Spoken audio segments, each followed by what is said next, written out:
nga mulamu nze nesubira embadde muinamu nga ndaba sono wangala emyaka 10 kuba engeri adatugumyamu n'amanyi gabadde nago nga lagira ddala jabbaawo nga te abasawo era nabo batugumya tugamba baba akola dialysis twice a week asono wangala emyaka 10 even 11 years even 15 years so nga dialysis agikola bulungi twako dialysis nafuna complications kati omusawo nakebera pressure ye nasanga nga pressure eri wansi nnyo ddala so omusawo na recommending tugende ku emergency yuko omusawo si yakufuga yakusuggestingira kyaloza kisobola okuyamba so obudde bwe twabaddemu natugaa tugende ku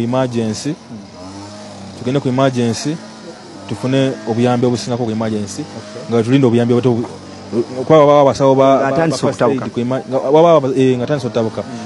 basawo ba first aid nga tabuse nnyo nno just kusa kwe kumusumbuwa na pressure ngeri wansi katatu se wansi namutekako oxygen kamusustaininga meanwhile na stabilizing ngolaba ono this one is good to go so nemugamba mami oba uyango li stable bade saba tukutwale wakati kulongose ofune ekyokulya then tukuze mu ddwaliro nangamba nange nani agado okudde wakane siuli yachi siuli bulungi naye nga naidwaliro limutami nga obimanyi tosobola kufuna mirembe bulungi mu ddwaliro nadala ngo maze dialysis nga obadde oluddeyo so na stabilizing and mbuzo uliro chanangamba mpulira I'm feeling much better so netumuvugide na katana netumtusa ku motoka netumuyingiza nangamba mbika blanket tutambula ne duve nangamba mbika blanket netumubika bulungi nga tuli bagumu era nga ngira omukazi tumumanyi nti mugumu si ntizaza mama tumumanyi ye mugumu nafe tubadde tugumira ku ye yade nga yemulwadde nga yino tugumira ku ffe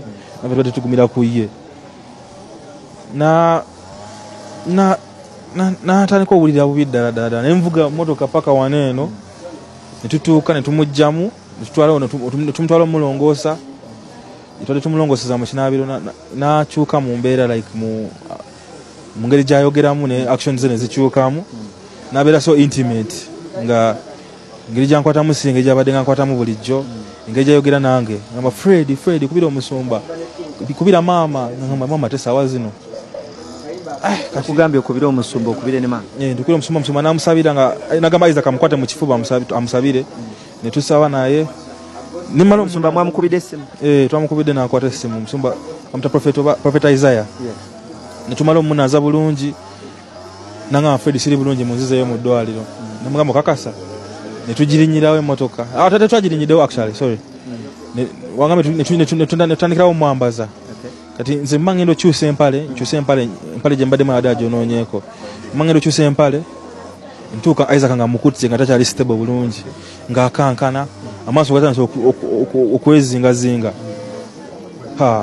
netutandika okweraliikirira natandika okusika emikka nasika emikka asemu ng'esatu nakutuka kitalo nnyo nagwawo ku buliri naye awo mu kaseera ako tosobola kikkiririzaawo tugamba katusoge bakituuke mu ddwaliro bigaanire netumuvuga paka mulago kuba kirudde bawalako ku mulago okuva waneeno abasawo b'emulago bba babaddewawo kumpimpi namukwatako natugamba tumuteeke mu ggwanika oba tumubaddize nga tetusobola so kati essaawa zino omubiri gwe guli ludda essaawa zino twavudde mulago namututte wa tata wange enyanama tata wange nakubira aba funeral service Mengo funeral parlor era we tumulese bamukoleko postmortem bamulongoose bulungi era nga nawe tumwetagira bajja baba bamutuleetera omubiri gw'omugenzi wabanga bamaze ogulongoosa ogutereeza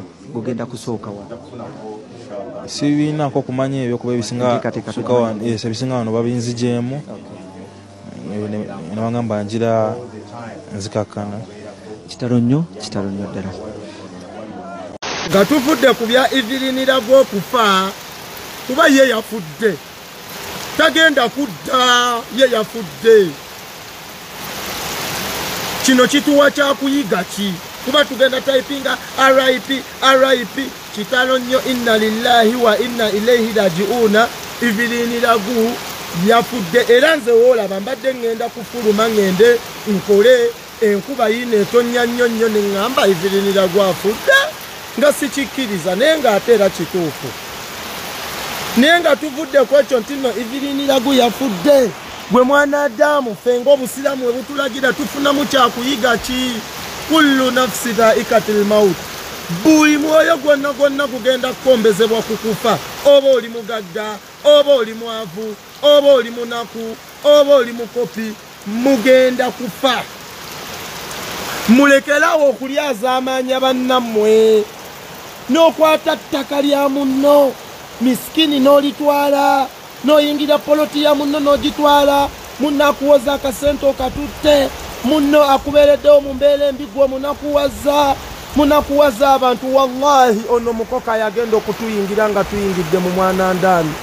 Ono mukoka gw'olaba Evelyn Lagu sawa ya leero afudde, naye ono mukoka agenda musanga mu ntaana.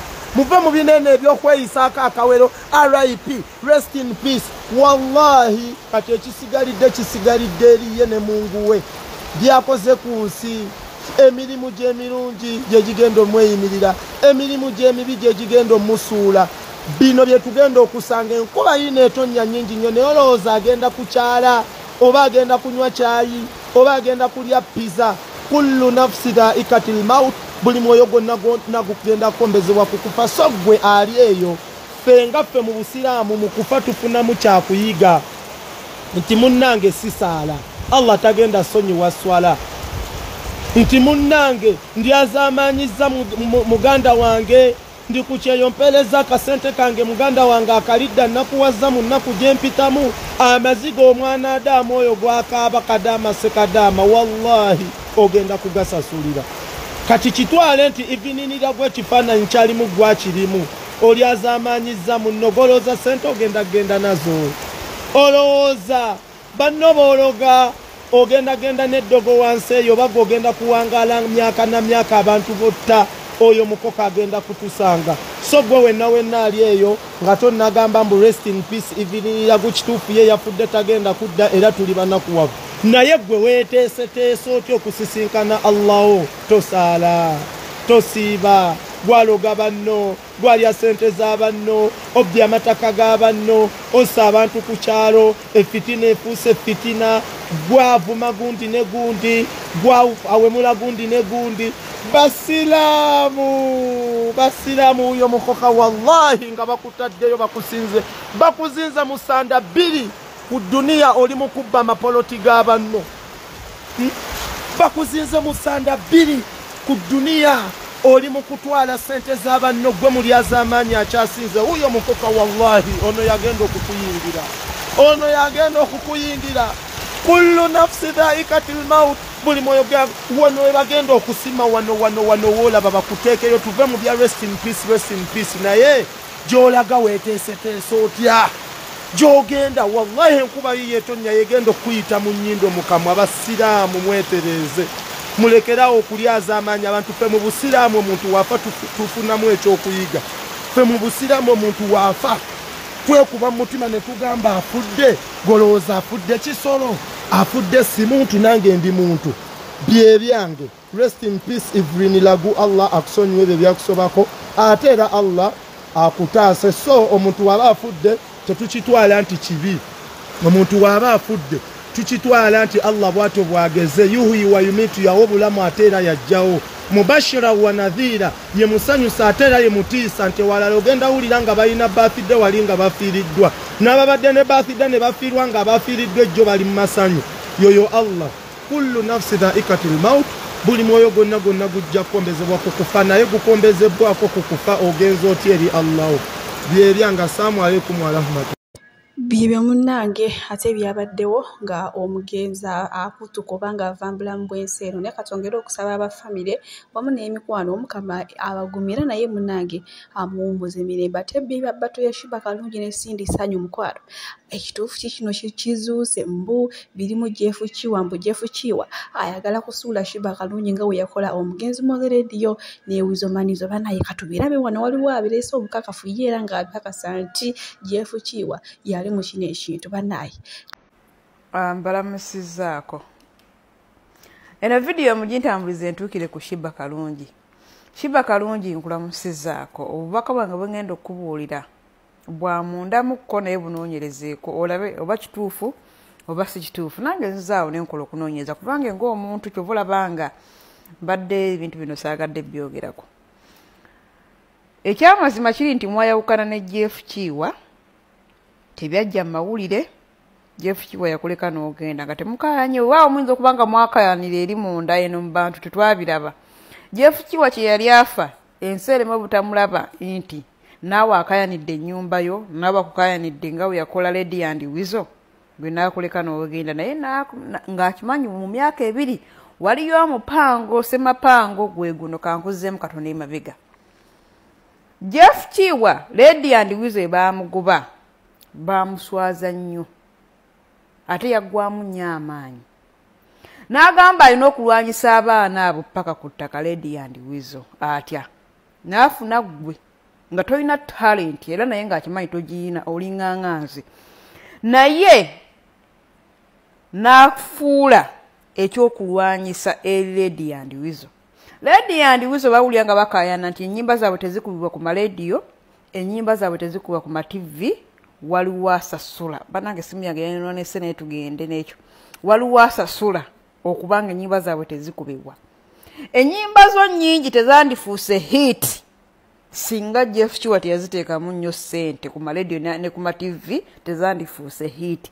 Naye nge gye yakolerako sanga ssente nnyingi ennyo okuteekamu ofuuka ekyo obe ng'olwanyisa kubanga ennyimba za Good Life nnyingi nnyo ezaafa nga Jeff Kiwa ali ku ggwe. Nnyingi nnyo ezaafa ng'alwanyisa bali aye naawe ayagala akwete ku maapu alage bali nti ono osobola omujja mu kateogo ne muteeka emuyenga waawo mwe musola luddawa bali makindi awo mu kizungu mwe musola makindi ka muteeke luddawa emunyonyo kati n'akozesa amaanyi mangi kogwe naye nga mulimu kwempalana ne Good Life ng'akulwanyisa eri ba Good Life era olaba akaseerako kobadde konna ng'oli ku maapu Good Life ng'ogiraba eri wansi teri wansi teyina nnyimba eyina ennyimba naye nga waliwo azikotogera waliwo asasula zirimu butakubibwa ate ezizo nga zikubibwa yali ani Jeff n'akutuusa waakutuusizza ng'atuusa okukufunamu n'oweekyanga n'ogenda naye nga nsi ekimanyi tolina talenti enamba esinga kale ekimanyi tolina talenti naddala bayimbi banno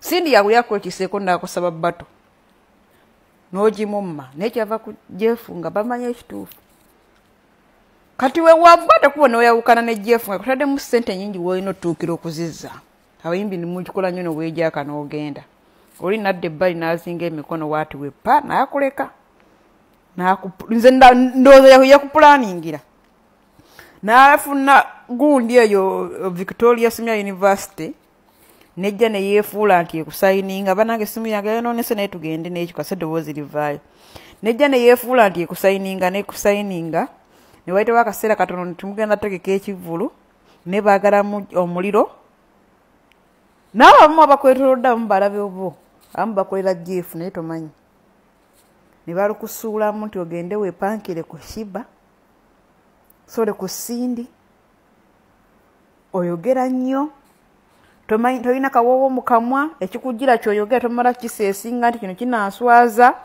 ensi ekulaba paka mu kisaawe otuuse wali ona naagidde ku ttaka kawabe waffe Masaka wali mu nnyendo sisobola kuteekamu wadde okupangisa gwe mupangisa mugula bita omuntu kati ne Daana agenda kwekiika Spice Diana ohana Spice Diana andaba akusingako akatonotono lwaki gwe wabyereetera oli yakupangira omutego gwe n'ogusuulamu kinoonyerezeeko ekintu kino nze ndowooza Jeff eyakupulaningira Victoria ekusayininge n'apulaninga kintu kino kibadde nnyo kyamaanyi kibaddemu nnyo okumala emyaka ng'oli akubala oba 2 oba 1 paka bakubye ekigwe ku ttaka kkiriza gaana tojja kukomawo wonaaba okomyewo kijja kukutwalira emyaka n'ebisibu olina okubona n'ennyo n'okukakasa ensi naye otherwise oli ku ttaka wetaaga omuntu ayinza okuwanirira n'akulaga nti osobola omuntu ayinza okulaga nti osobola ennyini eyakubba ekigwe ku ttaka yennyini yalina okuzza waggulu